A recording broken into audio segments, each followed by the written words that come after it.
तिलाच अतिशय महत्त्वाची बातमी आहे। राज्यातील गृहनिर्माण प्रकल्पांना महारेरानं एक नोटीस बजावली आहे। 10,733 प्रकल्पांना कारणे दाखवा नोटीस पाठवण्यात आली आहे। नोटीसला प्रतिसाद न देणाऱ्या प्रकल्पांना स्थगिती देण्यात आली आहे। राज्यातील 1,905 प्रकल्पांना महारेराकडून आता सध्या स्थगिती देण्यात आली आहे। यामध्ये पुण्यातील सर्वाधिक 487 प्रकल्पांचा समावेश आहे।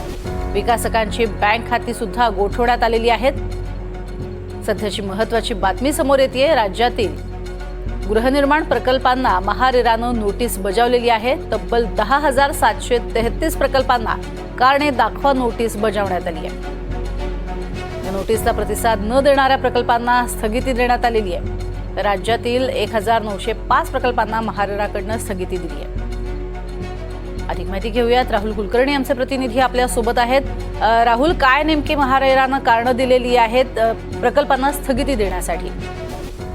मुख्यत्वे महारेरा हा ग्राहकाच्या समाधानासाठी, म्हणजे ग्राहकांनी कुठली तक्रार केली तर त्याच्या निवारणासाठीची आणि मुदतीमध्ये ग्राहकांना त्यांचे अपार्टमेंट्स, फ्लॅट किंवा त्यांनी जिथे कुठे बंगलो बुक केले असतील ते वेळेत मिळावेत यासाठीची आहे। परंतु महारेरानं अनेक ठिकाणी असं लक्षात आलं की वेगवेगळ्या कारणांनी ते गृहप्रकल्प रखडवले।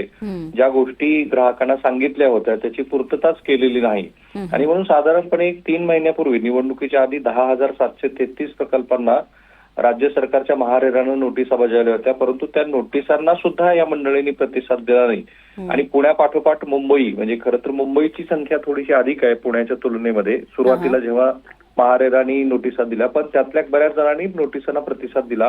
पण आता सगळ्यात महत्वाचं प्रज्ञा हे आहे की या विकासकांची बँक खाती सुद्धा गोठवण्यात आलेली आहेत। पुण्यामध्ये मधल्या काळामध्ये काही प्रकल्पांच्या बद्दल आंदोलनं झाली, काही न्यायालयीन गोष्टी पण घडल्या।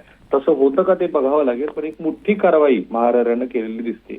नक्कीच, मात्र याचा फटका जो आहे तो येत्या काळामध्ये अर्थातच गृहप्रकल्प निर्माण करणारे जे कोणी बिल्डर्स असतील, विकासक असतील त्यांनाच बसू शकतो आणि त्यांना अर्थातच प्रगतीपथानं काम करावं लागेल।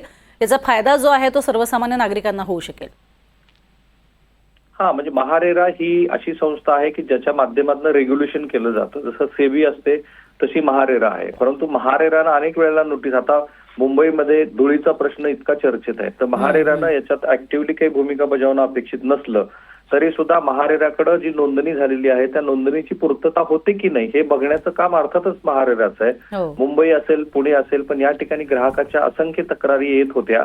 त्याच्यानंतर महारेराची निर्मिती करण्यात आली। ती देशपातळीवरती पण वेगवेगळ्या ठिकाणी तशा त्या स्थानिक संस्था आहेत।